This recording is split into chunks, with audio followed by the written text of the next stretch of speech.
أعوذ بالله من الشيطان الرجيم بسم الله الرحمن الرحيم الحمد لله رب العالمين والصلاة والسلام على رسوله الكريم صلى الله عليه وسلم رب اشرح لي صدري ويسر لي أمري واحلل عقدة من لساني يفقهوا قولي رب زدني علما السلام علیکم ورحمۃ اللہ وبرکاتہ.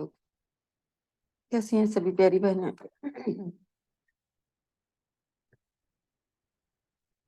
الحمدللہ. سورۃ البروج ہے ابھی ہم لوگوں کی، اور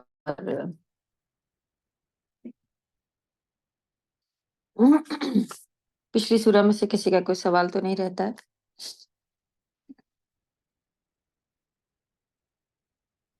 السلام علیکم استاذہ. جی نہیں استاذہ، جزاک اللہ خیرن.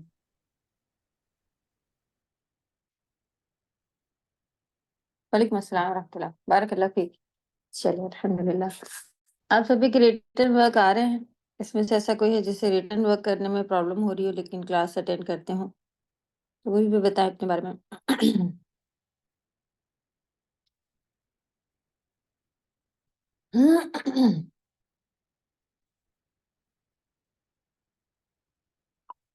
چلیں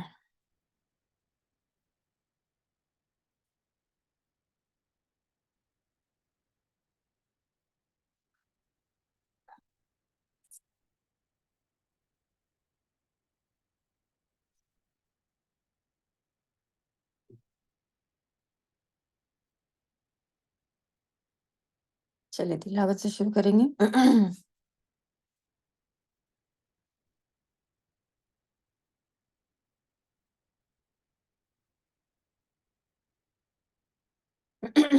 اعوذ باللہ من الشیطان الرجیم بسم اللہ الرحمن الرحیم والسماء ذات البروج واليوم الموعود وشاهد ومشهود قتل أصحاب الأخدود النار ذات الوقود إذ هم عليها قعود وهم على ما يفعلون بالمؤمنين شهود وما نقموا منهم إلا أن يؤمنوا بالله العزيز الحميد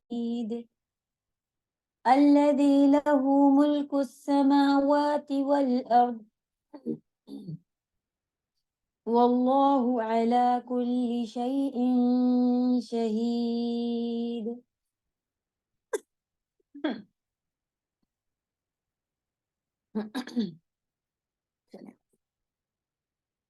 الحمدللہ.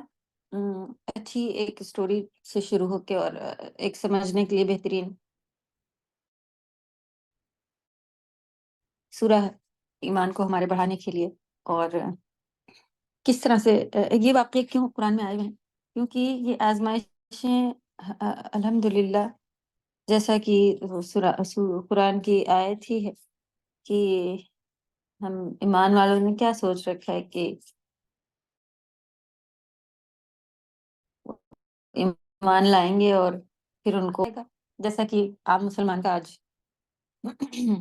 آج عقیدہ عام مسلمان کا آج سوچ ایسے ہی ہوتی ہے کہ ہم تو قرآن پڑھتے ہیں، اب میرے پاس کوئی مصیبت نہیں آنی چاہیے.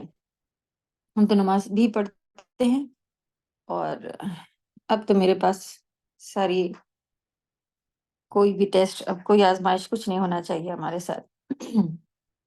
جبکہ اللہ سبحانہ تعالیٰ نے قرآن میں فرمایا ہے کہ جب ایمان لاتے ہیں یا کوئی بھی کسی بھی کام کا دعویٰ کرتے ہیں تو واقعی ہم خود بھی دیکھتے ہیں کہ کبھی ہم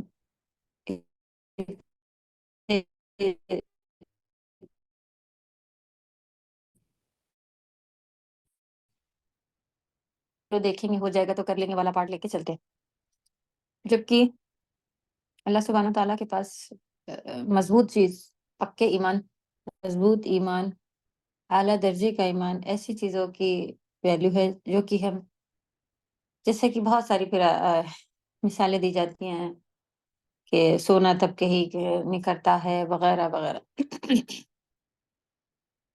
تو آزمائش ہونا پہلی بات، کسی بھی چیز کی کوئی تکلیف، کوئی پریشانی، کبھی تو آپ دیکھے تھی بڑی-بڑی کسی کی اولاد کا چلے جانا یا مال وغیرہ کا چلے جانا،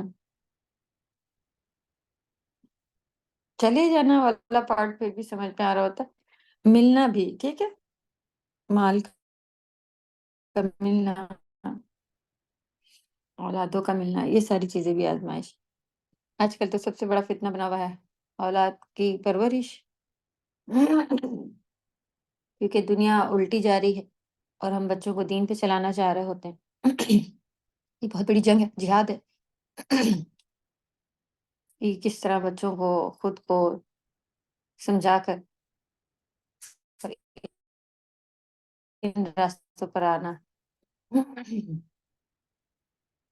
لیکن الحمدللہ جن لوگوں نے ارادے کیے ہوئے ہیں اور وہ لوگ اس طرف رخ کیے ہوئے ہیں، تو سبحان اللہ، ایسے لوگ بھی ہیں جو دونوں طرف دونوں چیزیں ماشاءاللہ ساتھ لے کے چل رہے ہیں۔ نہ ہی انہوں نے دنیا چھوڑی ہوئی ہے، نہ ہی دین۔ اور ہم اللہ پہ جیسے بھروسے، جیسے ایمان لے کے آ جائیں، اللہ سے جیسی امید کر لیں، اللہ تعالیٰ ہماری امیدوں کے برابر ہم پر ہمارے ساتھ ہوتے ہیں، کیونکہ ان کو تو کر پانے میں کوئی تکلیف، کوئی کمی، کوئی رکاوٹ نہیں۔ ہماری سوچیں کم پڑ سکتی ہیں کہ ہمیں چاہیے، ہمیں وہ چاہیے، ہم ایسا بھی کر سکتے ہیں، لیکن کر پانے میں اللہ سبحانہ وتعالیٰ کی کوئی کمی نہیں ہے، سبحان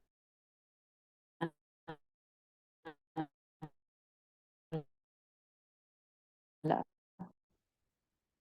تو پہلے زمانے کے ایک واقعہ کافی پہلے کا، تو ان کے ساتھ کیا کیا سلوک کیا جا رہا تھا اس کے بارے میں تھوڑا بیان کیا گیا ہے۔ ہم لوگوں کے ساتھ تو کوئی بھی ایسا نہیں ہے، الحمدللہ، گھروں میں رہتے ہیں، کھاتے پیتے ہیں۔ جن کے پاس کچھ نہیں ہوتا تو وہ چھوٹی تکلیفوں پہ وہ اسی کو فوکس کر لیتے ہیں، تو یہ کیوں نہیں ہو رہا، وہ کیوں نہیں ہو رہا، اور پھر پریشان رہتے ہیں۔ اس کی بہترین مثال یہ ہوتی ہے، اس کی مثال تو اس طرح سے دی گئی تھی، الگ مطلب الٹی مثال تھی، کہیں ایسی جگہ جا رہے ہو جنگل میں، تو ہم اپنے بچے ہوں ساتھ میں، تو ہم دیکھتے کہ ہاں بھائی یہ انسیکٹ ہے، کاٹ لے گا، تو پھر مکھی مچھر ایسی چھوٹی چیزوں سے بھی بچاتے ہوئے چل رہے ہوتے ہیں کہ بھائی یہ کیڑا جا رہا ہے کہیں کاٹ نہ لے، ان کے اوپر فوکس کر رہے ہوتے ہیں۔ لیکن اسی میں انہوں نے بتایا تھا، مثال دینے والے نے، کہ اگر شیر کے دہاڑنے کی آواز آنا شروع ہو جائے، تبھی بھی ہمارا فوکس انہیں مکھی مچھر اور چھوٹے چھوٹے کیڑوں پہ لگا رہے گا۔ اگر لگا رہے گا تو پھر تو بیوقوفی کہیں گے نا۔ تو اسی طرح سے ہے کہ ہمارے پاس اگر شیر دہاڑنے کی چیزیں نہیں ہیں تو مکھی مچھر انہی چیزوں سے پریشان ہو رہے ہیں، کہ یہ تکلیفیں بچی ہوئی ہیں، جبکہ جو چیزیں نعمتوں کا پھر جو ہے وہ شکر ادا کرنا چاہیے، الحمدللہ۔ اسی لیے اللہ سبحانہ وتعالیٰ نے یہ یہ واقعہ قرآن میں بیان فرما دیے ہیں، اور اور الحمدللہ ہم لوگ ام، اپنے اپنے آزمائش کے حساب سے اس کو سمجھیں اور اس کے اوپر صبر کریں گے، جیسی سمجھ بھی لیں گے نا، تب بھی صبر کرنا بہت آسان ہو جاتا ہے کہ اللہ کی طرف سے ہے، اور اسی کا تو اجر ہے، اسی کے بدلے جنت ہے۔ تو جب کسی چیز کے بدلے جنت ہے، جنت بہت بڑی ہے، تو پھر ہمیں سمجھ میں آنے لگتا ہے کہ نہیں، اس پہ ہم کریں گے، ہم اس کو دیکھیں گے، ہم اس کے حساب سے چلیں گے، ہم اللہ کو راضی کریں گے وغیرہ۔ تو فی الحال یہ جو مثال تھی شیر والی، یہ اس کے اوپر بھی کہ ہم بچوں کی چھوٹی چھوٹی چیزوں پہ پریشان ہیں، بچہ صحیح کھا نہیں رہا، بچے کی نیند ہوئی نہیں ہوئی، تھوڑا سا کمزور لگ رہا ہے، اور یہ ہے وہ ہے، تو یہ چھوٹے انسیکٹس انہی کو لے کے پریشان ہیں۔ اور جو بڑی بڑی دہاڑیں شیر کی آ رہی ہیں، ان کو بالکل اوائڈ کیے ہوئے ہیں، وہ ہے ان کے ایمان پر حملے، ان کے عقیدے پر حملے، ان کے آگے جا کے اللہ تعالیٰ کہاں ہے، کیوں ہے، وغیرہ کویشچنس باقی رہنا اور اللہ کی پہچان نہ ہونا، یہ ہے شیر کی دہاڑیں. تو جب کہ ہم چھوٹی چیزوں پہ بس یہ ہو جائے اتنا کافی ہے، آنکھ سے دکھ رہا ہے کہ بھئی یہ انسیکٹ ہے، یہ کاٹ نہ لے، ختم. اور اگر شیر آ جائے گا تو تب تو ہاتھ سے جان گنوا بیٹھنے والی بات ہو جائے گی نا. تو پہلے سے ہی جو وارننگس ہے، یعنی بڑی چیز کی طرف فوکس کرنا چاہیے، جو کہ انسان میں اگر اس طرح کا کچھ واقعہ ہو تو انسان پھر وہ کیڑے مکھی مچھر یہ سب دیکھ کے نہیں چل رہا ہوتا ہے، اس کی نظر ہی ان کے اوپر سے ہٹ جاتی ہے اور پورا فوکس ہوتا ہے کہ کہیں سے شیر کدھر سے دہاڑ رہا ہے، کہاں سے آ سکتا ہے، آواز کدھر سے آ رہی وغیرہ. تو اللہ کرے کہ ہمارے بھی بچوں کے ایمان کے اوپر، بچوں کے دوسری چیزوں پر بھی خود بخود فوکس ہو ہی جاتا ہے. الحمدللہ ایسے نہیں ہوتے ہیں کہ بچوں کو کھانا، لیکن یہ سب سیکنڈری اگر ہو تو واقعی پھر سیکنڈ لیول پر ہی دکھتا ہے کہ ہاں بھائی مدرسہ ہے تو ہے، جانا ہے تو ہے، پڑھائی ہے تو ہے. اور اللہ کی پہچان کرانے کا سب سے بہترین طریقہ ہے کہ آپ بھی بچوں سے اور خود اپنے آپ سے بھی ریمائنڈ کراتی رہیں اللہ کی باتوں کو. بہترین طریقہ ہے کلاسز کا بھی، اور ایک فکس ٹائم رکھ لیں. اگر ہم بہت مصروف ہیں کہ اس وقت پھر ہمیں اور فیملی والوں کے ساتھ بیٹھ کے یہ کام کرنا ہے. اللہ ہمیں بھی توفیق عطا فرمائے کرنے کی. آمین یا رب. چلیں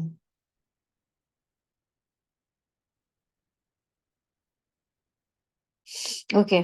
تو سورۃ البروج، بروج کے معنی ہیں برجوں والے. اس کے بارے میں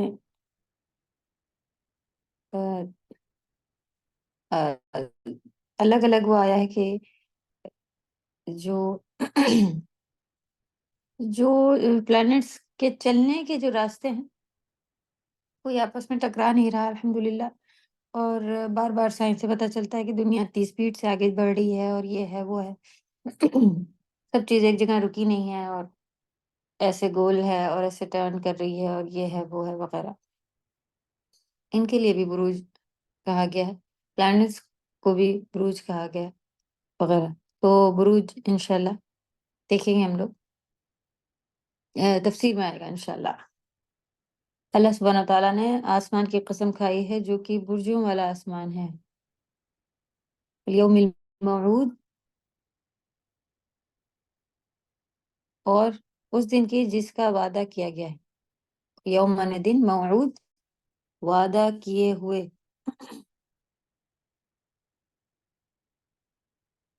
تھوڑا سا ورڈ ٹو ورڈ لکھیے پھر. الحمدللہ گروپ پر آپ لوگوں کے آ چکا ہے ورڈ ٹو ورڈ.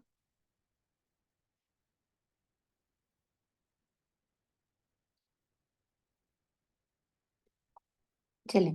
واو قسم کے لیے، السما آسمان، قسم ہے آسمان کی، ذات مانے والے، برج بروج برجوں والے.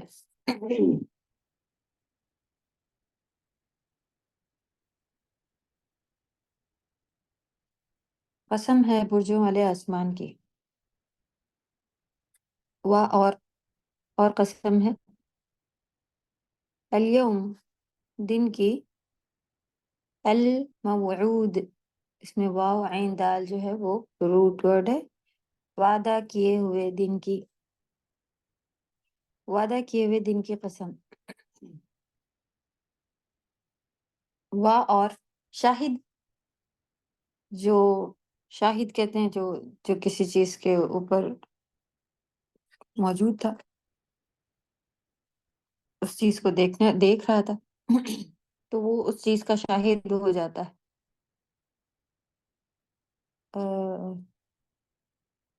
شہادت بھی یہی ہے، اسی ورڈ سے بنا ہوا ہے. یعنی جب کوئی کسی چیز کے بارے میں کہ میں وہاں پر تھا، اس چیز کی گواہی دے تو وہ شہادت ہو جاتی کہ یہ اس چیز کو مانے کہ ہاں یہ اس طرح سے ہے، وہ بھی شہادت ہو جاتا ہے. شاہد وہ جس نے وہ چیز ہونے پر وہاں پر حاضر ہو، پریزنٹ ہو. اور قسم ہے حاضر ہونے والے کی. مشہود، اور جن کو حاضر کیا جائے، مشہود، اور حاضر کیے گئے کی، حاضر ہونے والے اور حاضر کیے گئے کی قسم، یہ ہے حاضر ہونا۔ اب یہاں سے انشاءاللہ ان کی اسٹوری شروع ہوگی کہ کن کو حاضر کیا گیا تھا اور کن کو، کون لوگ تھے یہ۔ اور قتل اصحاب الاخدود، قتل مارے گئے، یا ہلاک ہوں، یا ہلاک کیے گئے، اس طرح سے آئے گا، برباد ہوں اس طرح سے۔ قتل ہے تو مارے ہی لکھیں آپ، مارے گئے، کون لوگ مارے گئے؟ اصحاب الاخدود، اصحاب مانے کمپینینز، ساتھی، والے بھی کہتے ہیں، خندق والے بھی آپ کہہ سکتے ہیں، کیونکہ خندق کے ساتھی اردو میں نہیں ہم لوگ کہتے ہیں، گھر والے اس طرح کے کہتے ہیں ہم لوگ نا۔ تو خندق کہتے ہیں ٹرینچ، یا کسی گہرے بہت زیادہ بڑا گڈھا، اور اس طرح کا کچھ بڑا سا کھودا گیا ہو۔ خندق نبی صلی اللہ علیہ وسلم کے وقت میں بھی مدینے میں جب تھے، تب لڑائی ہونے کا تھا، وہاں پر بھی خندق کھودی گئی تھی نا۔ تو مدینے کے ایک طرف آڑتی پہاڑ وغیرہ سے، ادھر سے تو نہیں آ سکتے تھے دشمن، تو جدھر سے آ سکتے تھے مدینے کے، وہاں پر انہوں نے بڑا سا گڈھا کھود لیا تھا کہ اس کو پار نہیں کر سکیں گے ایزیلی، اسے کہتے ہیں خندق، ٹھیک ہے۔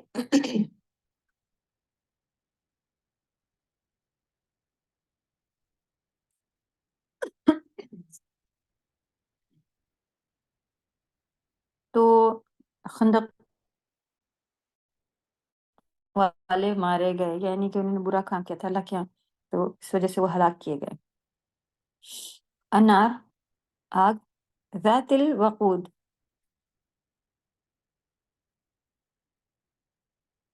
خندق کے بارے میں اب آگے اخدود الناری، ایسے اگر آپ ملا کے دیکھیں تو یہ ایک ساتھ ہی چلا آ رہا ہے، آیت ایک ہی ساتھ۔ قتل اصحاب الاخدود الناری، یعنی خندق جو کہ الناری ذات الوقود، آگ والی تھی، آگ، آگ کیسی تھی؟ ذات الوقود، ذاتی مانے والی، اور وقود ایندھن کے لیے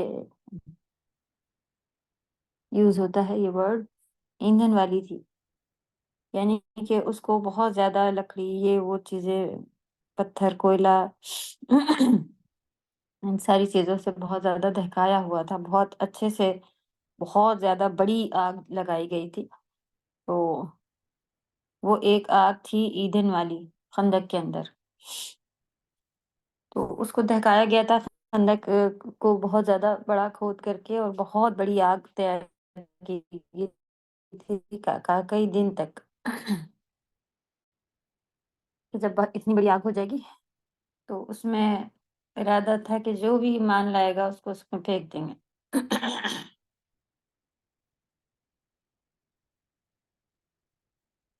اذ، جب، ہم، وہ سب، علیہا، علی مانے پر، ہا مانے اس، خندق کی طرف، آگ طرف اشارہ ہے۔ قعود، قاف عین دال، اس کے معنی ہوتا ہے بیٹھنا۔ جب وہ اس پر بیٹھے تھے، یعنی کہ اس کے آگ خندق کے پاس بیٹھے ہوئے تھے، یہ لوگ ہیں شاہد دیکھنے کے لیے، اس کے پاس بیٹھے، جب کہ وہ لوگ اس کے آس پاس بیٹھے تھے دیکھنے کے لیے کہ کیسے پھینکا جا رہا ہے وغیرہ۔ وہ، اور وہ علی مانے پر، ما مانے جو، یا واٹ، یفعلون، فعل، فاعل لام روٹ ورڈ، فعل مانے کرنا ہوتا ہے، اور وہ جو وہ کر رہے تھے، بالمؤمنین، مؤمنوں کے ساتھ، شہود، اس کو دیکھنے والے بنے ہوئے تھے، اس کے وٹنس تھے کہ وہ یہ کام جو ایمان والوں کو اس میں جلانے کا مقصد تھا نا، تو جب اس میں پھینکا جا رہا تھا تو دیکھنے والے دیکھ رہے تھے، اور وہ کنارے بیٹھے ہوئے تھے، تو وہ اس پہ بیٹھے دیکھ بھی رہے تھے۔ وما، اور نہیں، نقمو، نون قاف میم جو ہے اس میں آپ دیکھ رہے ہیں کہ ہمارے پاس بھی انتقام سے ملتا جلتا ورڈ لگ رہا ہے۔ نقمو تو واو الف جو ہے وہ پلورل کے لیے ہے، تو وہ ان سے انتقام لے رہے تھے، یعنی کہ اور نہیں، انتقام لیا ان لوگوں سے، منہم، ان سب سے، الا، یہ کام جو کیا جا رہا تھا یہ کس چیز کا تھا؟ یہ ان سے انتقام لے رہے تھے، اور انتقام کسی اور وجہ سے نہیں لے رہے تھے سوائے یہ کہ الا، مگر یہ ان کی یؤمنو، وہ سب ایمان لائے تھے باللہ، اللہ پر، العزیز الحمید، جو کہ خوب غالب ہے اور خوب تعریف کے لائق ہیں۔ حمید، تعریف کے لائق، اللہ سبحانہ تعالیٰ کے دو پیارے نام ہیں یہاں پہ، اور ان کے معنی ہیں۔ تو یہ کام جو کیا جا رہا تھا ان کے ساتھ، اور کوئی ان کا جرم نہیں تھا، اور ان سے یہ لوگ انتقام صرف اس بات کا لے رہے تھے کہ وہ اللہ سبحانہ تعالیٰ پر ایمان لے آئے تھے۔ الذی، کون؟ اللہ سبحانہ تعالیٰ جو کہ العزیز ہے، الحمید ہے، الذی، وہ جس نے، لہو، جس کے لیے، ملک، بادشاہی، السماوات، آسمان کی، اور والارض، اور زمین کی۔ اللہ سبحانہ تعالیٰ وہ جو کہ آسمان اور زمین کے مالک ہے، واللہ، اور اللہ، علی کل شیء شہید، اور اللہ سبحانہ تعالیٰ ہر چیز کے گواہ ہیں، کو دیکھ رہے ہیں، ہر چیز کے گواہ ہیں۔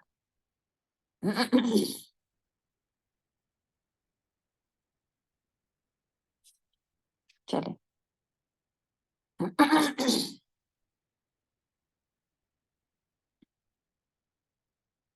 سورۃ الطارق، سورۃ البروج پڑھنے کا بھی یہ ایک ہے کہ سنن نبی داؤد میں آیا ہوا ہے کہ نبی صلی اللہ علیہ وسلم ظہر اور عصر میں سورۃ الطارق اور سورۃ البروج پڑھتے تھے کبھی، تو ہمیں بھی کبھی ظہر اور عصر میں سورۃ الطارق اور پھر سورۃ البروج،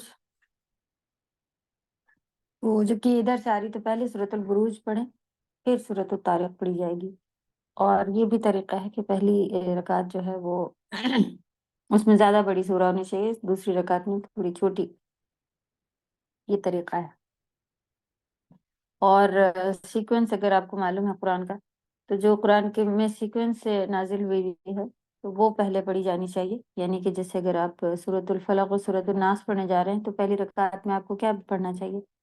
سورۃ الفلق، کیونکہ وہ پہلے پڑھتی ہے، تو پارہ ادھر سے شروع ہوتا ہے نا، نبا سے پڑھتے ہیں ہم لوگ، ناز سے ہیں کیونکہ چھوٹی سورہ ہوتی ہے، اس کو سمجھنے، اس کو تلاوت کرنے، بچوں کو یاد کرانے میں یہ وغیرہ، بچوں کو یاد بھی ہوتی ہے، تو ریڈنگ ہمیشہ آپ دیکھیں گے کہ سورۃ الناس سے شروع کری جاتی ہے، لیکن اصل قرآن تو ادھر سے شروع ہے نا، بقرہ سے لے کے، اور لاسٹ سورہ جو ہے وہ ہماری ناس ہوتی ہے نا، تو کبھی بھی آپ پڑھیں تو کوشش کر کے سورہ میں بھی آپ کو دو پارٹ بنانے، جیسے کہ بروج آپ دو پارٹ میں پڑھنا چاہ رہے ہیں تو آپ پہلا آیت نمبر 11 تک لے لیں، کیونکہ یہ ایک انہی کا چلا ہے پورا،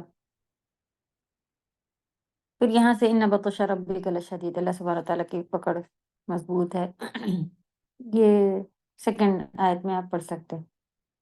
تو پہلے بروج کی پہلی والا شروع کا پارٹ، پھر دوسری رکعت میں نیچے کا پارٹ، ایسے پڑھنا چاہیے۔ اور اگر کوئی سورہ آپ پڑھنے جا رہے ہیں تو سورۃ النبا آپ کو پڑھنی ہے، اور آپ نے سوچا ہے بروج اور نبا پڑھیں گے، تو پہلے بروج پڑھ لیں پھر نبا پڑھ لیں، یہ اچھی بات نہیں ہے، کبھی آگے پیچھے ہو جائے غلطی سے، کہہ رہے میں نے ایسے کر لیا، تو کوئی اس کا سجدہ سہو یا کوئی اور کچھ وہ نہیں ہے، لیکن ہمیں دھیان رکھنا چاہیے کہ خود سے اگر جب ہم پارٹ بنائیں تو کوشش یہی کریں کہ سورۃ الکافرون پڑھنے جا رہے ہیں تو وہ پہلے پڑھی جائے، پھر سورۃ الناس پھر پڑھی جائے، ٹھیک ہے؟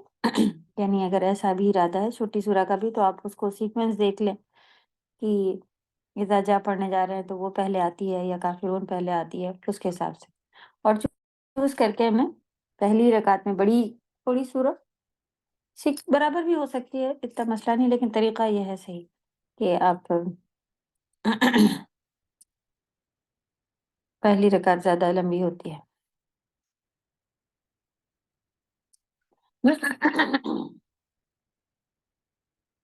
اس کو بھی پڑھنے کا پھر حکم ہے، تو انشاءاللہ اس کو بھی ہم لوگ یاد کریں گے پھر۔ چلیں،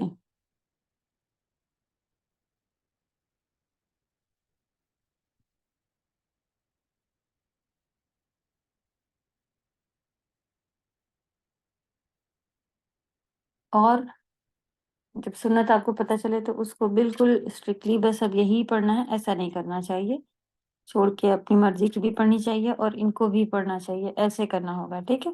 چلیں۔ برج کے معنی اور ان کی تعداد،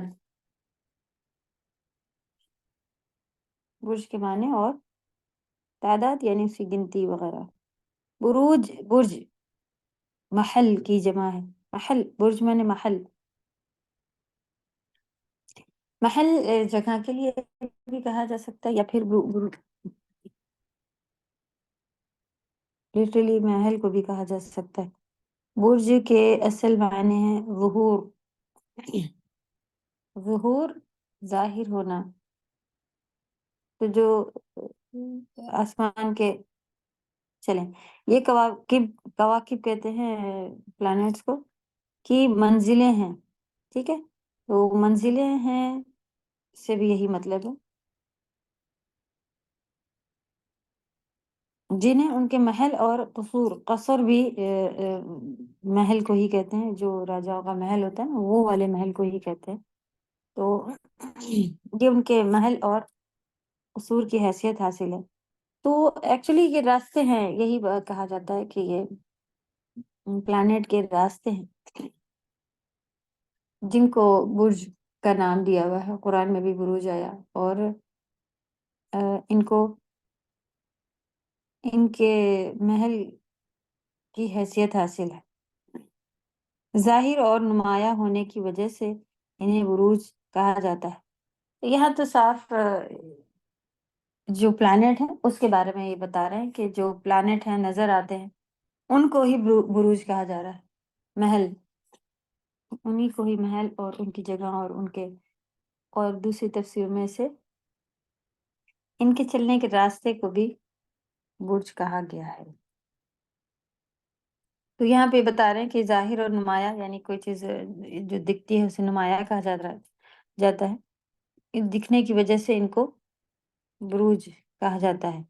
امام ابن جریر رحمہ اللہ کہتے ہیں کہ یہ 12 برج ہیں، چاند ہر برج میں 2 دن اور 1/3 دن گزارتا ہے، اس حساب سے اس کی 28 منزلیں بنتی ہیں، پھر 2 راتیں وہ چھپا رہتا ہے، اور سورج ہر برج میں ایک مہینہ گزارتا ہے۔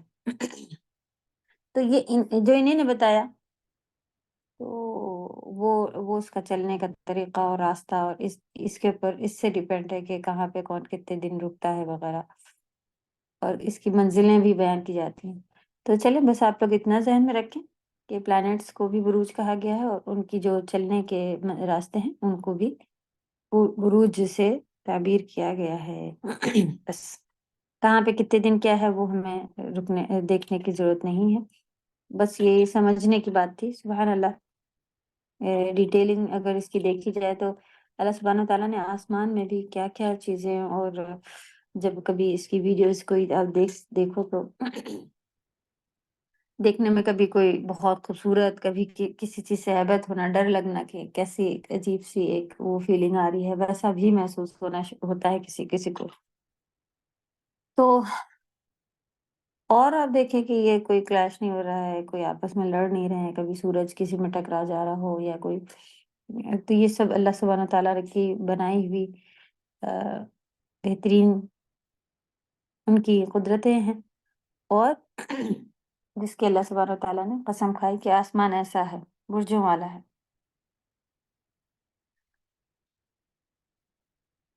بعض نے بروج سے مراد ستارے لیے ہیں، یعنی ستاروں والے آسمان کی قسم۔ بعض کے نزدیک اس سے آسمان کی کے دروازے یا چاند کی منزلیں مراد ہیں۔ چلیں، تو جو آسمان میں یہ ساری چیزیں ہیں، اس میں سے الگ الگ نے اس کی تفسیر میں ڈیٹیلنگ آئی ہے کہ یہ ہے اور یہ۔ اور اللہ سبحانہ تعالیٰ نے وعدہ کیے گئے دن کی قسم کھائی، تو اس سے مراد قیامت کا دن ہے بالاتفاق۔ بالاتفاق کیا ہوتا ہے؟ کہ اس میں سبھی علماء کا اتفاق ہے، یعنی کہ اتفاق رکھتے ہیں۔ نا اتفاقی ہونا کسی چیز کی کیا ہوتا ہے؟ آپ نے اردو میں ورڈ سنا کہ بڑی نا اتفاقی آپس، یعنی کہ ایک دوسرے کی بات میں اختلاف ہوتا ہے کہ بھئی ہم یہ کہہ رہے ہیں، وہ یہ کہہ رہی ہیں، تو اسے کہتے ہیں نا اتفاق۔ اتفاق ہونا یعنی ایک ہی جیسی بات ہونا، تو وہ علماء کا اتفاق ہے، یعنی کہ سب عالم یہی کہتے ہیں۔ وہ شاہدین و مشہود، شاہد اور مشہود سے کیا مراد ہے؟ شاہد اور مشہود کی تفسیر میں بہت اختلاف ہے۔ امام شوکانی رحمہ اللہ نے احادیث و آثار کی بنیاد پر کہا ہے کہ شاہد سے مراد جمعے کا دن ہے۔ اس دن، ہاں، یہ بھی ڈیٹیلز آئیں گے، چلیں دیکھتے ہیں۔ اس دن جس نے جو بھی عمل کیا، یہ قیامت کے دن اس کی گواہی دے گا۔ اور مشہود سے مراد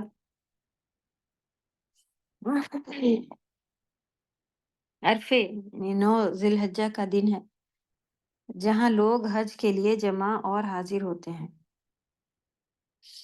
چلیں، اس کو ہم لوگ اس میں ملا کے خندق والوں کے ساتھ ہی ملا کے دیکھ رہے تھے، جبکہ یہ 3 قسمیں الگ الگ آ گئیں۔ آپ لوگ اب اس کو الگ الگ لکھیے کہ پہلی آسمان کی قسم ہے، قیامت کے دن کی قسم ہے، اور اس میں جمعے کے دن اور یوم عرفہ کے دن کی قسم ہے۔ پھر قتل اصحاب الاخدود شروع ہوگا، تو وہاں سے انشاءاللہ ہم لوگ خندق کا دیکھیں گے۔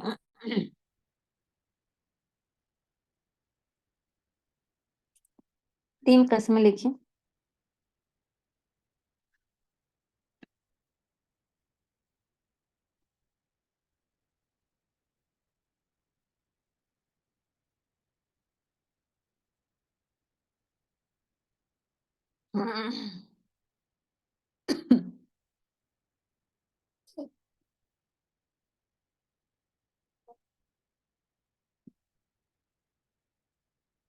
یہاں پر ان 3 آیتوں کے بارے میں میرے پاس تھوڑی سی ڈیٹیل لکھی ہوئی ہے۔ یہ قسمیں جو ہیں کس طرح سے اس میں کنیکٹ ہو رہی ہیں، یہ کہ پہلی چیز کی اس بات کی قسم جو ہے وہ اس طرف گواہی دے رہی ہے کہ اللہ سبحانہ تعالیٰ ایک قادر ہستی ہے، جو کہ ستاروں، پلانٹس، ان سب جیسی عظیم شان مخلوق پر بھی حکمرانی کر رہے ہیں، سبحان اللہ۔ تو ان کی گرفت سے یہ معمولی انسان کیسے بچ سکتا ہے؟ کیونکہ وہ اتنے بڑے بڑے پلانٹس بھی ہیں جو ان کے آگے، سورج اتنا سا اور یہ اتنا سا، ایسے سے بھی پلانٹس انسان ڈسکور کر چکا ہے، تو کس طرح سے، کتنی دور ہے، کہاں ہے، پھر بھی اللہ سبحانہ تعالیٰ نے انسان کو یہ ڈسکور کرا دیے تاکہ انسانی عقل کافی حد تک جو ہے وہ یہ اللہ پر ایمان لانے کے لیے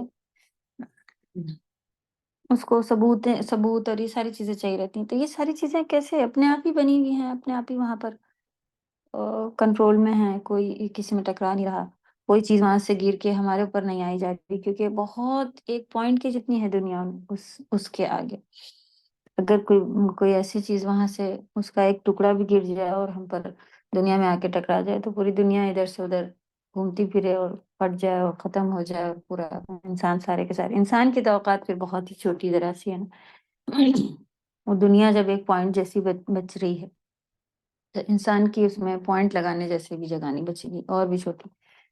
تو اللہ سبحانہ تعالیٰ قادر ہیں، جنہوں نے آسمان میں اتنے بڑے بڑے چیزوں کو بنا کر اس کے اوپر سب کنٹرول میں ہے، تو جب اس چیز کو کنٹرول کر سکتے ہیں تو یہ چھوٹا سا انسان کی کیا اوقات ہے، کہاں بھاگتا پھرتا ہے، کیا کیا سوچے ہوئے ہے۔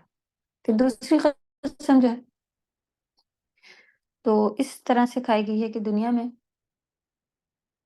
اصحاب اخدود نے جو ظلم کیا تھا، ان قریب وہ دن آنے والا ہے، قیامت کے دن کی قسم اللہ نے کھائی کہ بہت جلدی ہی وہ دن آنے والا ہے جس سے انسانوں کو خبردار کیا جا رہا اس میں ہر مظلوم جس کے اوپر ظلم کیا گیا ہے اور ہر ظالم مظلوم کی جو فریادیں ہیں وہ اور جو ان کا حق ہے وہ سب ان کو مل کے رہے گا، اور ان کے صبر، ان کے جو بھی اجر ہے وہ سب قیامت کے دن ان کو مل جائے گا۔ اور وہ یہ واقعہ ہم ہر باری بتاتے نا کہ جیسے ایک بادشاہ تھا، وہ اس نے بہت بڑا سا اسی طرح تیل گرم کروایا تھا اور وہ اس میں ایمان لانے والوں کو ڈالے دے رہا تھا، ڈالنے والے مسکرایا دیکھ کے تیل، تو اس نے کہا کہ اس کا دماغ خراب ہو گیا، اب دیکھا تمہیں پتہ چلا کہ اب تمہارے ہوش اڑے میں ہیں۔ تو اس کو رونا بھی آیا یہ دیکھ کے، تو اس نے کہا کہ پہلے ہی میں سمجھا رہا تھا، یہ وہ پہلے مان لیتے تو یہ آج ابھی کھڑے ہو کے نہ رو رہے ہوتے۔ تو اس نے کہا میں اس لیے رو رہا ہوں کہ ایک ہی جان ہے، اتنی سی بس تیل میں جاؤں گا اور اللہ کے پاس پہنچ جاؤں گا اور پھر اللہ مجھ سے راضی ہو جائیں گے، اتنا آسان ہے۔ تو اس کو وہ چیز بہت آسان لگ رہی تھی اور اس پر خوش تھا، راضی تھا، سبحان اللہ۔ تو ان قریب اس کو بھی یقین تھا کہ اس کا بہترین اجر اللہ کے پاس ملنے والا ہے، اور اللہ کے یہاں کوئی بھی ظلم جو ہے وہ ایسے ہی ظالم جو ہے بچ کر نہیں نکلے گا، اور ہر ظالم کی پکڑ ہو جائے گی۔ اس لیے اللہ سبحانہ تعالیٰ نے دوسری قسم اس کی کھائی، قیامت کے دن کی۔ پھر تیسری اور چوتھی قسم کون سی ہے اس میں؟ اگر آپ لوگ نے کچھ لکھ لیا تھا، شاہد مشہود کے معنی تو وہی ہیں جو ہم نے بتایا تھے، لیکن تفسیر سے مراد کیا ہے؟ خندق سے ریلیٹڈ نہیں ہے، یہاں پہ خندق کے تو آگے آئے ہوئے نا، جو ان کے آس پاس بیٹھے ہوئے تھے وغیرہ۔ آپ اس کی تفسیری لحاظ سے اسی کے پاس جا کر تھوڑا سا لکھنا چاہیں کہ یہ تیسری اور چوتھی قسم ہے، یہ ہمیں اس طرف ہماری رہنمائی کرتی ہے کہ جس طرح اصحاب اخدود نے بس ایمان لانے کے اہل ایمان کے جلنے کا تماشا دیکھا، اسی طرح قیامت کے روز ساری مخلوق دیکھے گی کہ ان کے ساتھ کیا ہو رہا ہے، کہ ان کی خبر کس طرح اللہ تعالیٰ لیں گے۔ تو یہ بھی شاہد اور مشہود کا جو آیا ہوا ہے کہ دیکھنا اور دکھانے سے ہی ریلیٹڈ ہے، تو لیکن تفسیر میں بیان کیا گیا کہ یہ جمعے کا دن ہے، شاہد اور مشہود یوم عرفہ 9 ذی الحجہ۔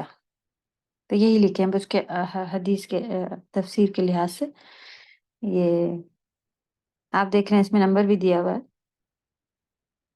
فتح القدیر میں سلسلۃ الاحادیث الصحیحہ لالبانی کی ہے، البانی کی حدیث 1502 میں اس کی تفسیر یہ بیان کی گئی ہے۔ پھر یہاں سے قتل اصحاب الاخدود، جن لوگوں نے خندقیں کھود کر اس میں رب کے ماننے والوں کو ہلاک کیا، ان کے لیے ہلاکت اور بربادی ہے۔ قتلہ بمعنی لعینا، لعنت سے ہے، لعنت کیا گیا۔ اللہ تعالیٰ کی رحمت سے لعنت ہونا کیا ہوتا ہے کہ کوئی لعنتی ہو، اس طرح کے الفاظ ہو تو کسی کے اوپر لعنت ہونا یعنی اللہ کی رحمت سے دوری، بربادی، وہ ہوتے ہیں لعنت والے۔ اللہ ہم سب کو محفوظ رکھے، کیونکہ کئی چیزیں ایسی ہیں کہ جس نے یہ کیا اس پہ اللہ کی لعنت، جس نے یہ کیا اس پہ اللہ کی لعنت۔ لعنتی ہو جانا، والدین کے نافرمان پر بھی اللہ کی لعنت ہے، نبی صلی اللہ علیہ وسلم پر درود نہ مانے پر نہیں بھیجنے والے پر بھی، اور والدین کی خدمت نہ کرنے والے پر بھی وغیرہ۔ رمضان کا مہینہ گزر جانے پر اپنے آپ کو اللہ سے معاف نہ کروانے پر والے پر بھی لعنت۔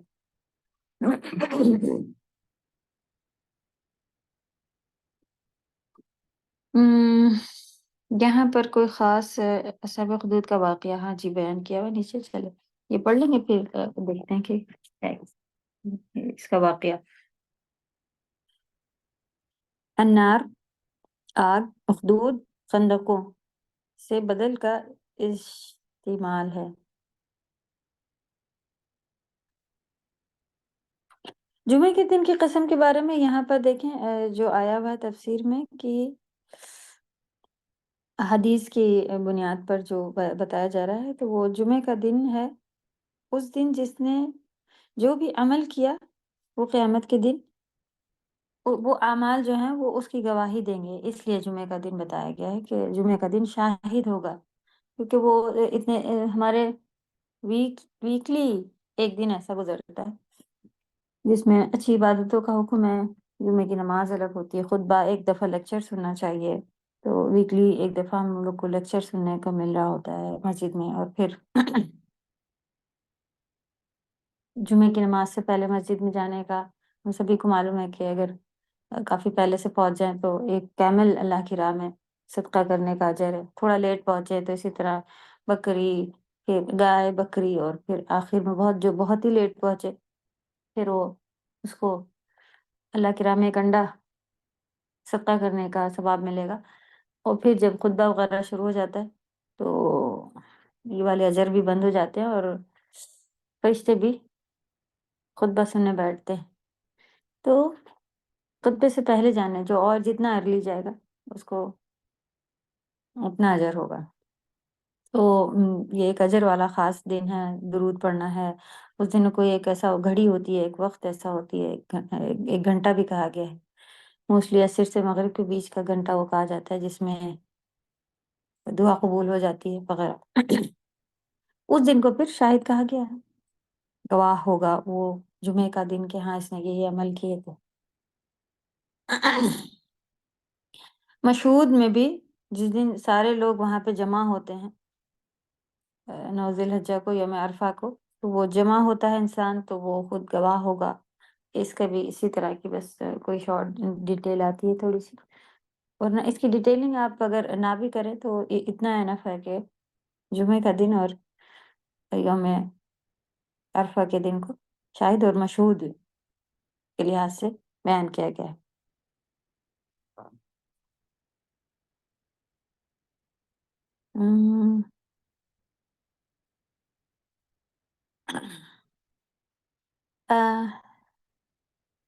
ذات الوقود یہاں پہ وہی جیسا ہم بتا رہے تھے نا، اخدود اور نار، آگ، خندق جو تھی وہ آگ سے بھری ہوئی تھی، اس لیے اس کو اخدود ناری ایک ہی ساتھ کیا گیا ہے، صفات بیان کی گئی اس کی۔ ذات الوقود ایندھن والی، نار کی صفت ہے، یعنی یہ خندقیں کیا تھیں؟ ایندھن والی آگ تھی جو اہل ایمان کو اس میں جھونکنے کے لیے دہکائی گئی تھی۔ اذ ہم علیہا قعود، جبکہ وہ ان خندقوں کے کنارے بیٹھے تھے۔ کافر بادشاہ یا اس کے کنارے، آگ کے کنارے بیٹھے اہل ایمان، یعنی بادشاہ جو اس کے کنارے بیٹھے تھے یا پھر جو اہل ایمان کے جلنے کا تماشا دیکھ رہے تھے کافر، وہ سب وہاں پہ بیٹھے تماشا دیکھ رہے تھے، جیسا کہ اگلی آیت میں آیا، وَهُمْ عَلَىٰ مَا يَفْعَلُونَ بِالْمُؤْمِنِينَ شُهُودٌ، اور جو کچھ مومنوں کے ساتھ وہ کر رہے تھے اسے دیکھ رہے تھے، ان لوگوں کا جرم۔ اوکے، یہ تو یہاں تک ہو گیا۔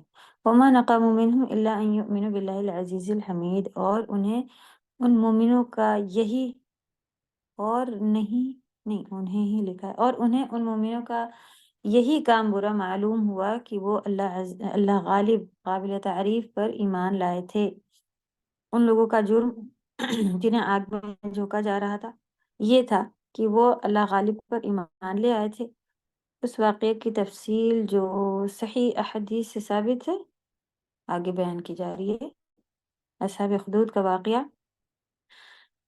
پچھلے زمانے میں ایک بادشاہ کا جادوگر اور کاہن تھا۔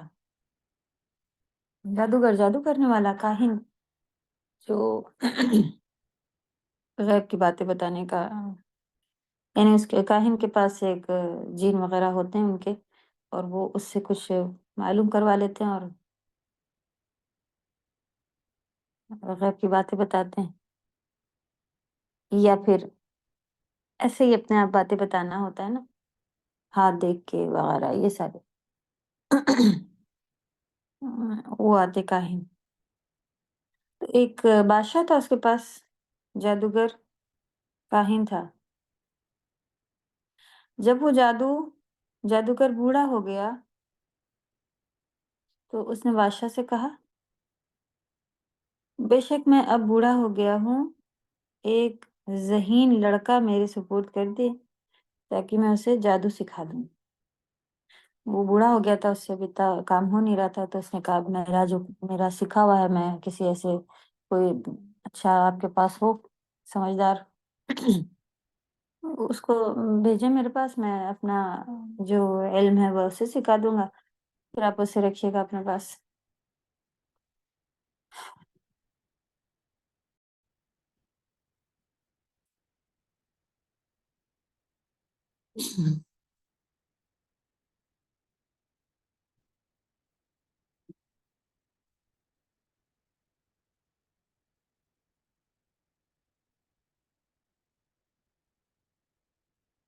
اعوذ باللہ من الشیطان الرجیم۔ اس نے کہا کہ میں بوڑھا ہو گیا ہوں، میرے پاس ایک ذہین لڑکا بھیج دیں تاکہ میں اسے جادو سکھا دوں۔ چنانچہ بادشاہ نے ایک سمجھدار لڑکا تلاش کیا اور اس کی طرف بھیجنا شروع کر دیا۔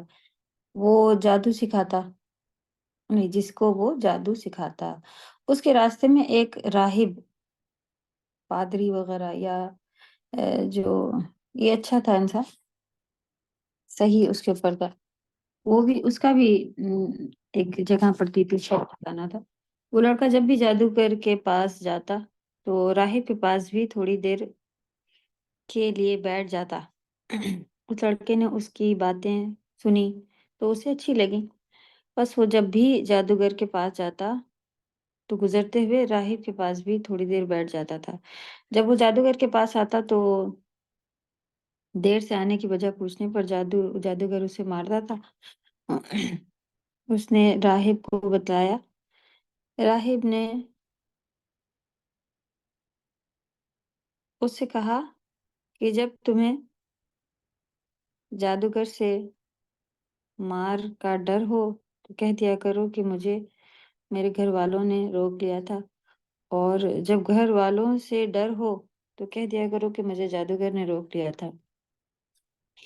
تو اسی طرح سے دن گزرتے رہے۔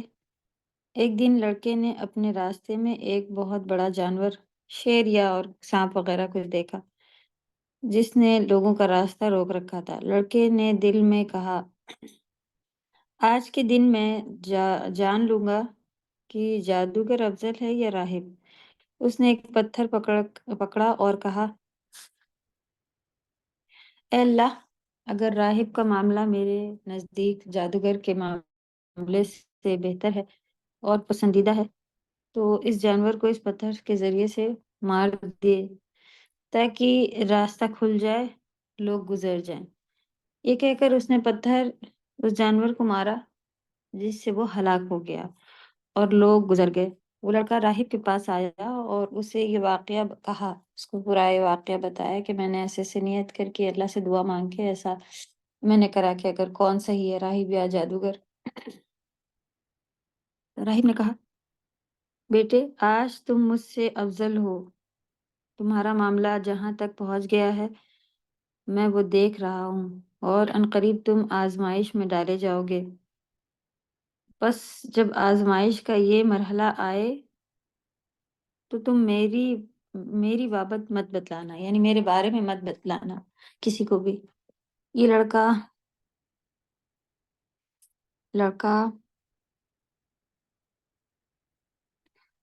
مادر نر یعنی کہ میل فیمیل، اندھے اور کوڑی سبھی کو اللہ کے حکم سے درست کر دیا کرتا تھا، یعنی دعا دم اسی طرح کا کرتا تھا، اللہ سے دعا مانگ کے اور لوگ اچھے ہو جاتے تھے۔ دیگر تمام بیماریوں کا بھی علاج کرتا تھا۔ ایک درباری بادشاہ کا ایک درباری یعنی کہ ہم نشین جو تھا، وہی جو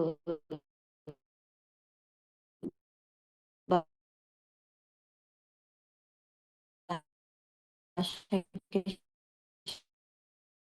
ساتھ بیٹھا اٹھا کرتا تھا دربار میں،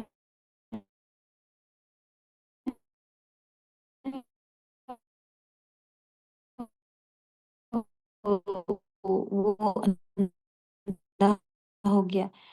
اس نے جب سنا تو وہ بہت سا ڈانٹ لایا، کسی کو شفا نہیں دیتا، شفا میں اللہ سے دعا کر دوں گا، بس وہ تجھے شفا عطا کر دیں گے۔ چنانچہ وہ اللہ پر ایمان لے آیا اور اس نے اسے شفا عطا فرما دی، اللہ سبحانہ تعالیٰ نے شفا دے دی اسے۔ وہ ٹھیک ہونے کے بعد بادشاہ کے پاس آیا اور اس کے پاس اس طرح بیٹھ گیا جیسے کہ پہلے بیٹھا کرتا تھا۔ بادشاہ نے اسے پوچھا، تیری بینائی کس نے بحال کر دی؟ تیری آنکھیں کس نے اچھی کر دی؟ اس نے کہا، میرے رب نے۔ بادشاہ نے کہا، کیا میرے علاوہ تیرا کوئی اور رب ہے؟ ایکچولی جو قبر میں لوگ جواب نہیں دے پائیں گے تو وہ رب مانے پالنے والا اور یہ پرورش کرنے والے، اس طرح کی آ رہی ہوتی ہے نا، تو بادشاہ اپنے آپ کو جو کافر ہوتے تھے وہ کہلاتے تھے، جیسے کہ انا ربکم الاعلی، فرعون کہتا تھا کہ میں ہی سب سے بڑا رب ہوں تم سب کا۔ تو اس نے کہا، میرے رب نے میری آنکھیں صحیح کر دی۔ تو بادشاہ نے کیا پوچھا کہ کیا میں تمہارا رب نہیں ہوں؟ اس نے کہا، میرا اور تیرا رب صرف ایک ہے، اللہ۔ بادشاہ نے اسے گرفتار کر لیا اور اس کو سزا دیتا رہا یہاں تک کہ اس نے لڑکے کا پتہ بتا دیا۔ چنانچہ لڑکے کو بادشاہ کی خدمت میں لایا گیا۔ بادشاہ نے اس سے کہا کہ بیٹا، تیرے جادو کا کمال اس حد تک پہنچ گیا ہے کہ تو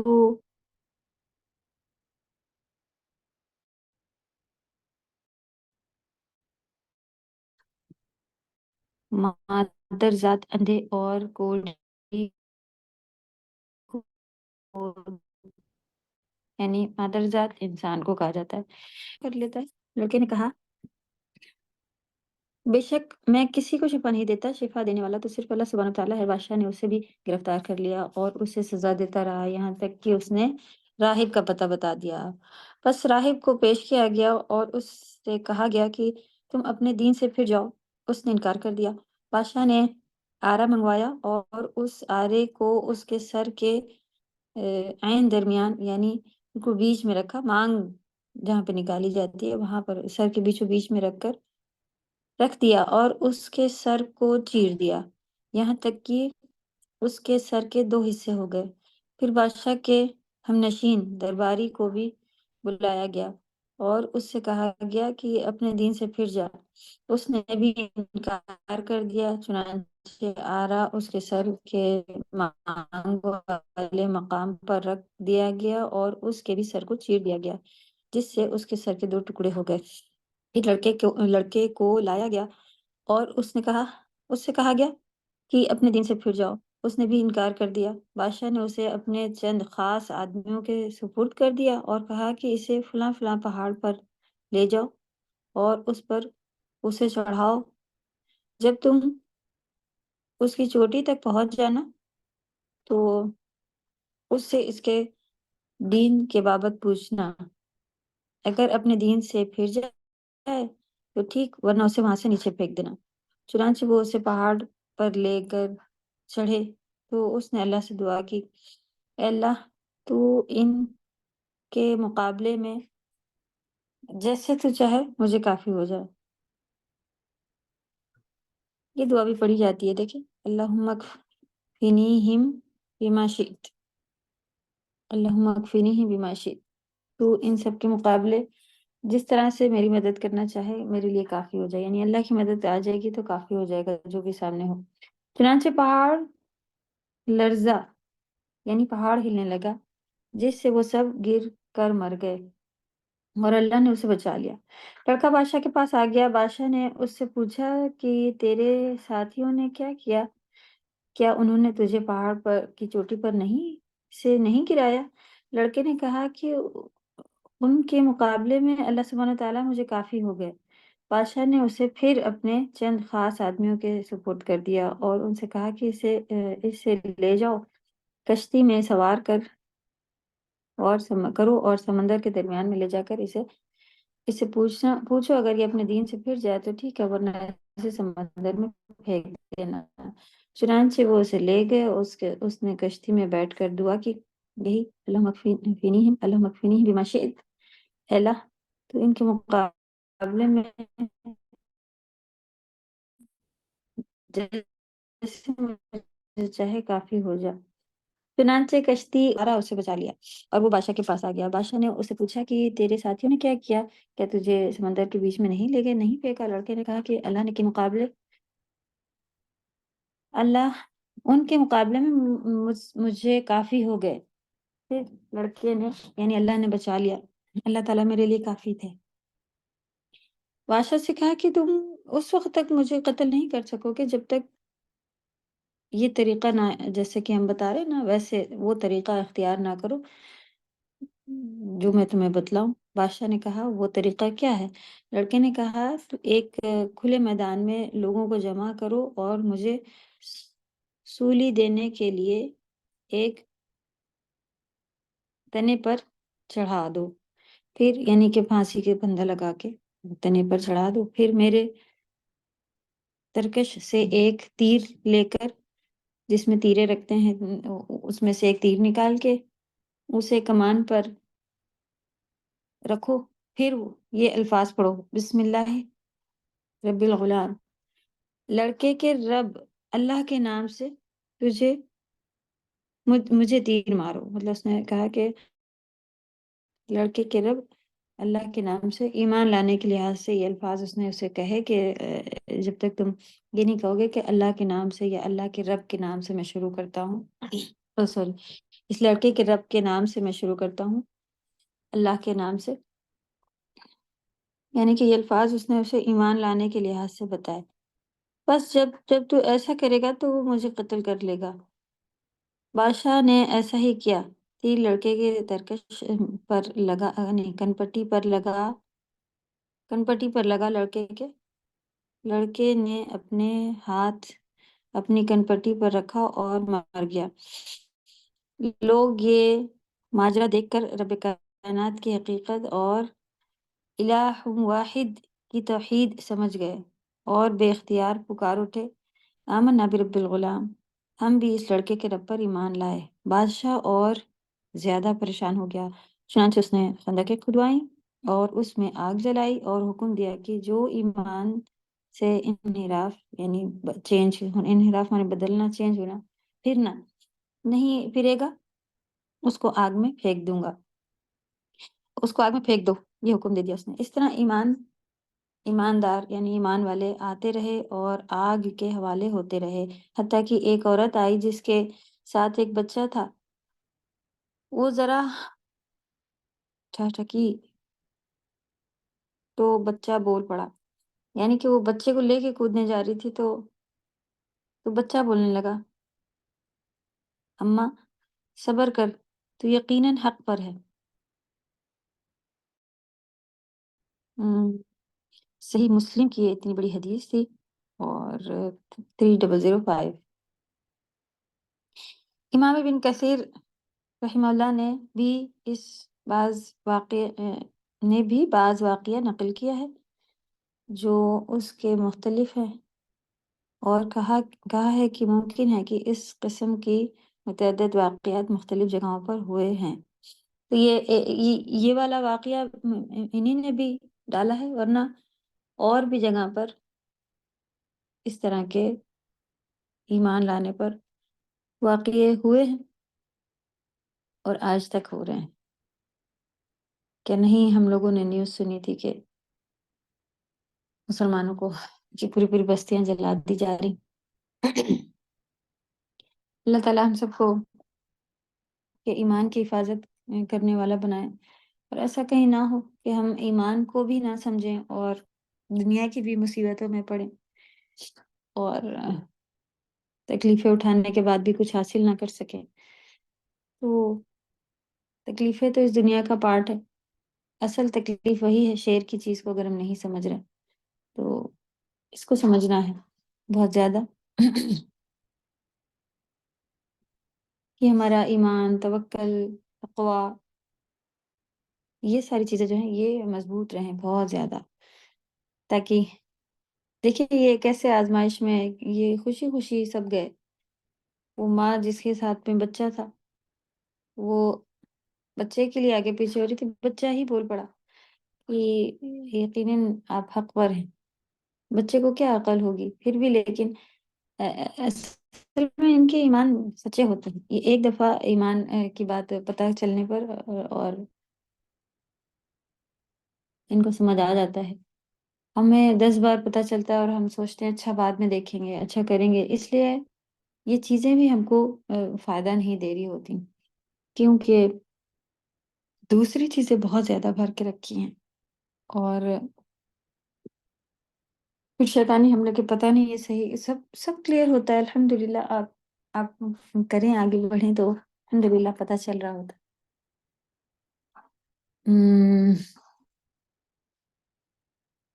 یہیں تک ہی ہم لوگ ورڈ ٹو ورڈ لیے گئے.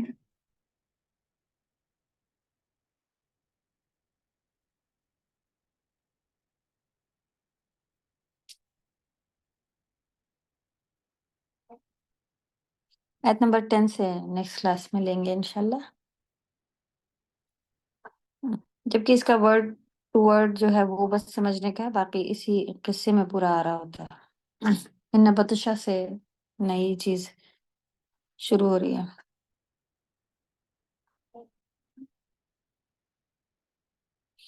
کسی کا کوئی سوال تو نہیں ہے؟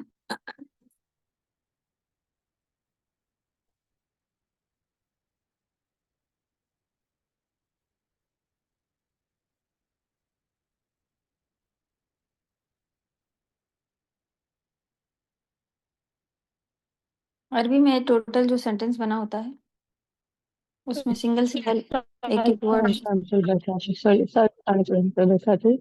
ورحمۃ اللہ. جی جی رجتا بولیں. مجھے یہ پوچھنا جی مجھے یہ پوچھنا تھا آپ نے جو بتا رہے تھے نا کہ لوگ بیلنس کر کے لے کے جاتے تھے دنیا بھی اور دین بھی. یہ پوچھنا تھا کہ ہم دین پہ ہم کہتے ہیں تو سادہ اپنا ساتھ میں آواز آ رہی ہوں. ہلو جی ہلو جی رجدا بولیں. ہلو رجدا آپ کی آواز آ رہی ہے، میری نہیں جا رہی؟ جی ابھی آ رہی ہے سر. میں ابھی آپ کو ہاں ہاں آ رہی ہے.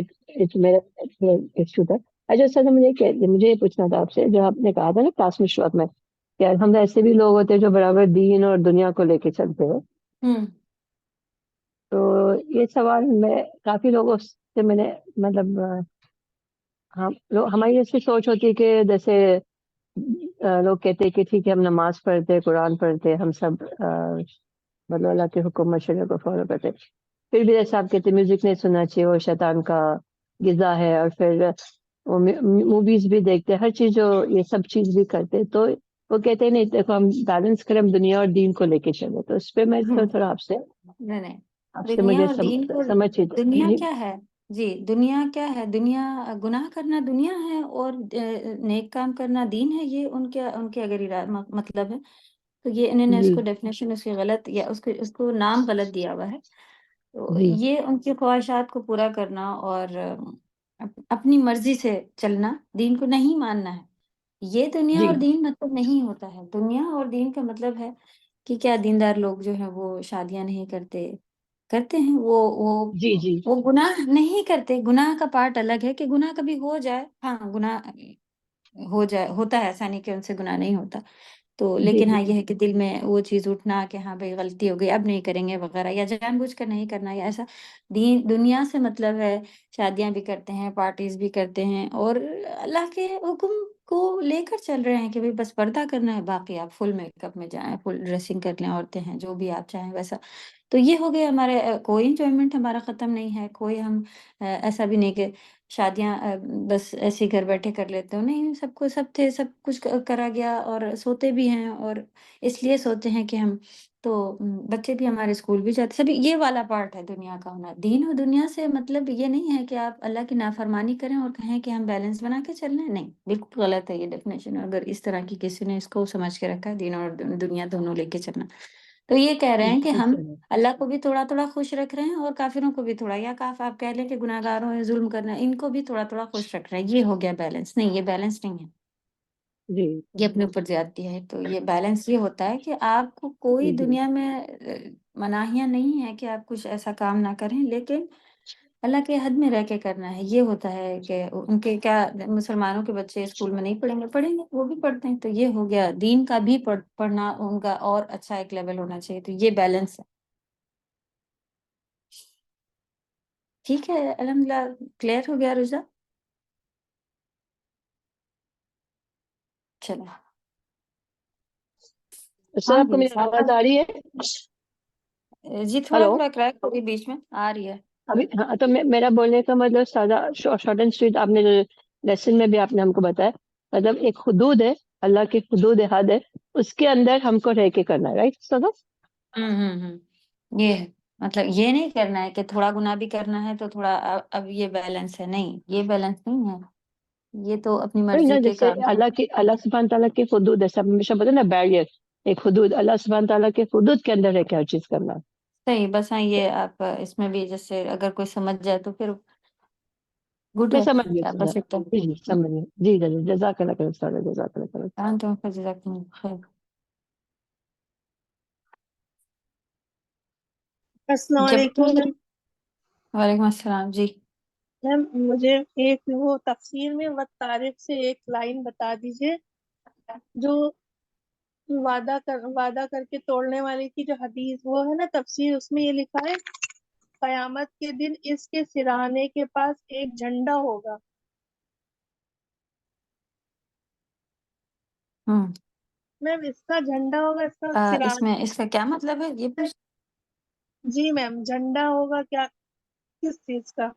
اس کے خاص ورڈ کی میننگ تو نہیں، لیکن ہم لوگ نے اس کو ایکسپلین کر کے یہ دیکھا تھا کہ ایکچولی اس کے پاس کوئی نشانی ہوگی خاص، تو اللہ سبحانہ تعالیٰ کی طرف سے سزا کے طور پہ اسے یا تو کوئی ایک بینر رہتا ہے نا، بینر یا جھنڈا، اس طرح کی کوئی چیز اس کے ہاتھ میں ہوگی، تاکہ پتہ چل جائے گا کہ یہ وعدہ خلاف کرنے والا شخص ہے.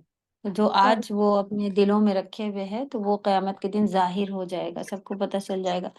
تو کچھ ایسی چیزیں ہوں گی، بہت ساری ہوں گی کہ کسی کسی کے چہرے پر، جیسے کہ جو فالتو پیسہ مانگتے پھرتے ہیں ان کے لیے بھی ہے نا کہ وہ ان کے چہرے پہ گوشت نہیں ہوگا، تو وہ بھی پتہ چل جائے گا کہ اچھا یہ فالتو پیسہ مانگا پھرا کرتے تھے ادھر ادھر.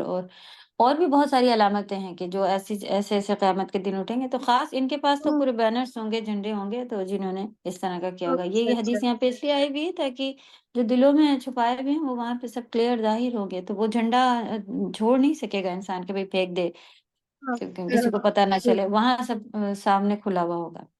نادیہ آپ کے پاس اگر ٹائم ہے کرے تو ریکارڈنگ کے بعد ہی آپ اس کو ریپیٹ سن لیا کریں. تو الحمدللہ آپ کو ماشاءاللہ آپ نے ایگزام بہت اچھا دیا تھا، لیکن آپ کے یہ چھوٹے چھوٹے سے جو ہیں یہ کبھی کبھی رہ رہے ہوتے ہیں، یہ اور اچھے ہو جائیں گے.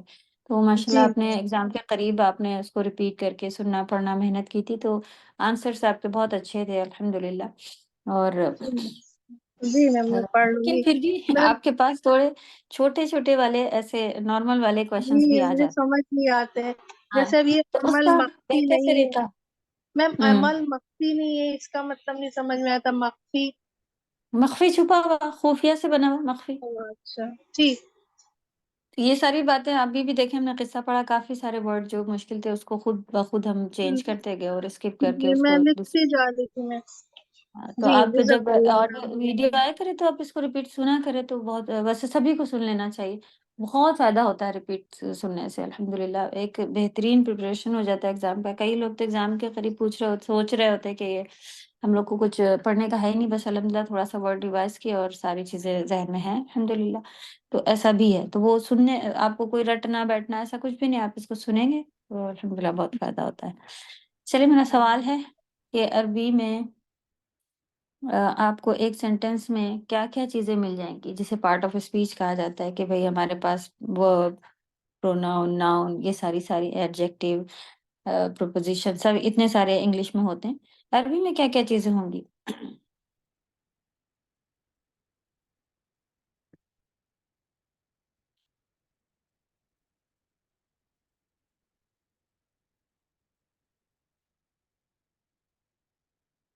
رشدہ بتائیں.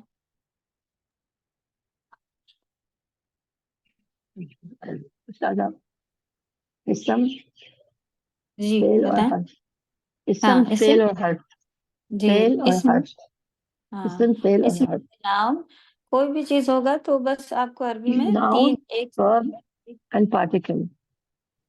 بارک اللہ فیک. ایک جملے میں آپ کو بس یہ تین چیزیں ہی پہچاننا اگر آ جائیں گی تو بس یہی چیز ہوتی ہے. ناؤن ہوتا ہے، چاہے کتنا بڑا جملہ لکھا ہو اس میں ناؤن ہوگا، حرف ہوں گے اور ورب ہوگا.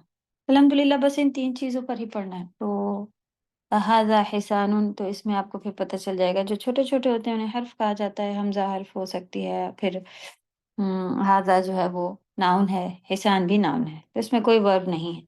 تو موسٹلی جو ایسے والے جملے ہوتے ہیں جن میں کوئی ورب نہیں ہوتا ہے تو پھر وہ جملہ اسمیہ کہلاتے ہیں، اور جس میں بس کسی کی بارے میں خبر ہوتی ہے تو اس میں پہلا والا مبتدا ہوتا ہے جو شروع کر رہا ہوتا ہے، اسی کے بارے میں آگے خبر ہوتی ہے، اس لیے اسے مبتدا خبر کہا جاتا ہے. لکھیں مبتدا خبر کسے کہتے ہیں؟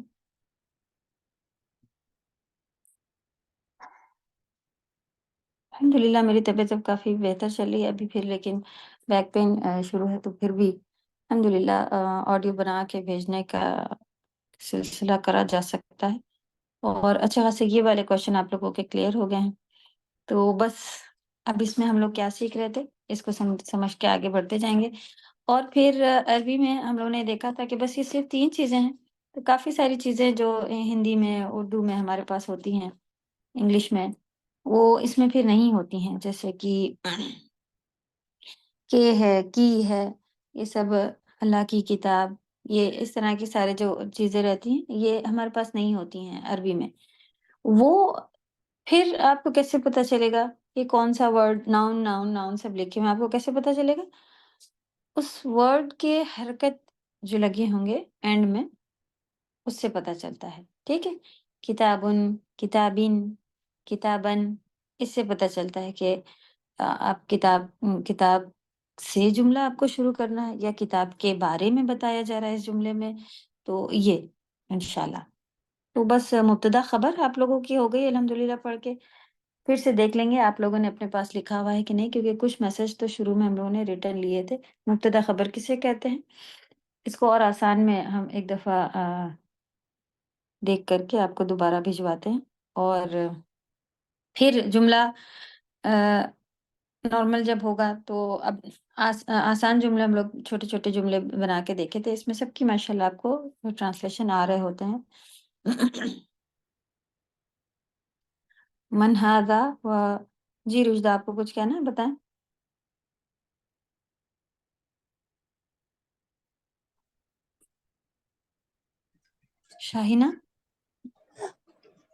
شاہینہ قریشی آپ بتائیے، من ھذا و من ذالک، من اس کی ھذا من میننگ بتائیے. مطلب یہ کیا کر رہا ہے یہ لڑکا. نہیں، وہ تو ما فعلا ایسا کچھ آئے گا کہ کیا کام کر رہا ہے. من مانے کیا نہیں، من مانے آپ کے پاس اس کی بک ہے، اس کے اوپر آپ اس کی ترجمہ لکھتے جائیں. من مانے کون؟ من مانے کون، جی ٹھیک. شاہینہ لکھیں من کے اوپر کون. کون جی. ہاذا مانے، ہاذا کی میننگ کیا ہوتی ہے؟ دس. دس. تو ہاں ہم لوگ نے عربی میں پڑھ لیا تھا کہ ہم لوگ جیسا کہ انگلش میں ہوتا ہے لیونگ نان لیونگ کے لیے دس دیٹ اور ہی شی، عربی میں نان لیونگ لیونگ چیز ہو انسان ہو سب کے لیے ہی شی دس دیٹ سب آ سکتا ہے. تو وہ لوگ جی گھڑی کو اگر پوچھتے ہیں کہ یہ گھڑی یہ گھڑی ہے تو شی جی از اے واچ بھی کہہ سکتے ہیں عربی میں، یہ صحیح ہوتا اچھا ہے. تو ہیا ایسے کر کے کہہ لیتے ہیں. تو جی لیکن عربی میں ہمارے پاس تو اسم اشارہ ایسے کہتے ہیں، یہ اسم ہے، ناؤن ہے اور پوائنٹنگ ناؤن ہے. کسی چیز کی طرف جب ہم اشارہ کرتے ہیں اسم اس کے بارے میں لکھیں آپ لوگ، اسم اشارہ پوائنٹنگ ناؤن لکھیں. جب کسی چیز کی پوائنٹنگ طرف جی کسی چیز کی طرف جب اشارہ کیا جائے تو اس کو ہم پوائنٹ آؤٹ کر رہے ہوتے ہیں نا کہ یہ اب اچھا ہر سب چیز تو نہیں آ جاتی ہے نا، کوئی خاص چیز ہی ہوگی وہ. جی تو یہ معروف بھی ہوتے ہیں اور مرفوع، اور پھر پتہ ہوتا ہے کہ کس چیز کی بات کر رہے ہیں. جی تو کیا کیا ہے اب بتائیے. من ہذا، واٹ یہ کون ہے؟ یہ کون ہے؟ کیا کوئی اور جواب دے رہے ہیں؟ شاہینہ آپ بتائیے. جی یہ کون ہے؟ ومن ذالکا، ذالکا مانے دیٹ ہوتا ہے. ہاذا جی کا ہاذا what is that boy doing ومن ذالکا من مانے واٹ نہیں ہوگا. وہ کون کون ہے؟ نادیہ آپ شاہینہ کو بولنے تھے تھوڑا سا. چلیے. جی یہ من ہاذا، ہو از دس، یہ کون ہے، یہ لکھا ہوا دس. اور من ذالکا بتائیے. واٹ از ہی ڈوئنگ نہیں من مانے کون. آپ واٹ تو اس میں کہیں ہے ہی نہیں. ومن ڈوئنگ بھی کوئی ورڈ نہیں ہے. آپ ایک ایک ورڈ کا نکالیں اور پھر پتہ چل جائے گا.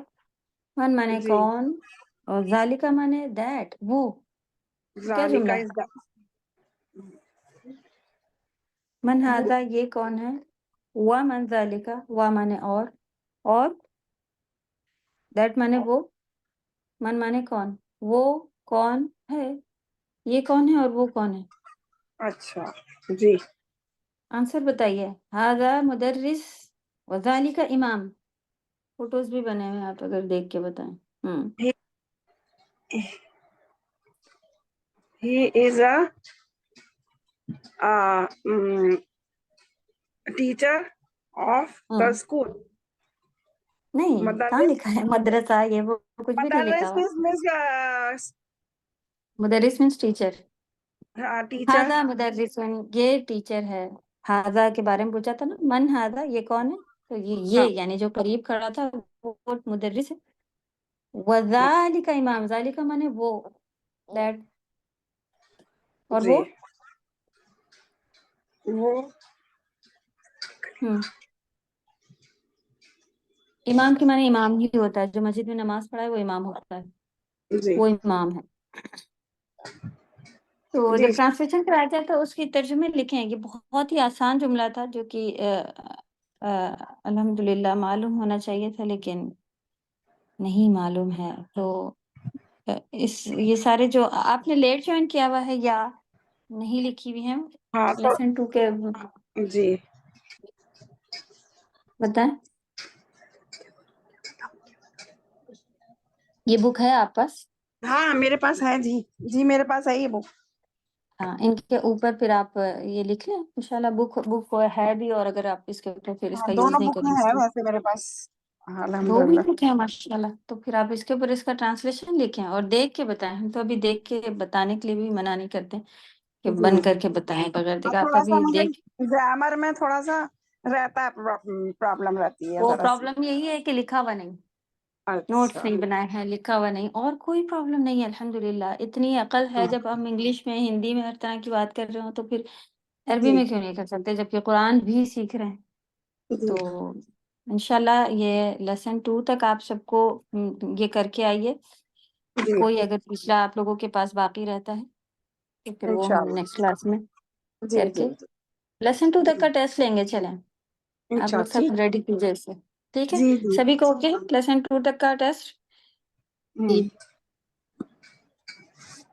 اور پیٹرن تھوڑا چینج کر رہے ہیں انشاءاللہ. وہ اس اس میں اب گوگل فارم ٹائپ نہیں، ریٹن آپ لوگوں کا جیسے ایگزام ہوتا ہے اس طرح کا تھوڑا بنانے کی کوشش ہے، ٹھیک ہے؟ جی چلیں، ٹھیک سبحانك اللهم وبحمدك نشهد ان لا اله الا انت نستغفرك ونتوب اليك. السلام علیکم ورحمۃ اللہ وبرکاتہ. وعلیکم السلام ورحمۃ اللہ وبرکاتہ.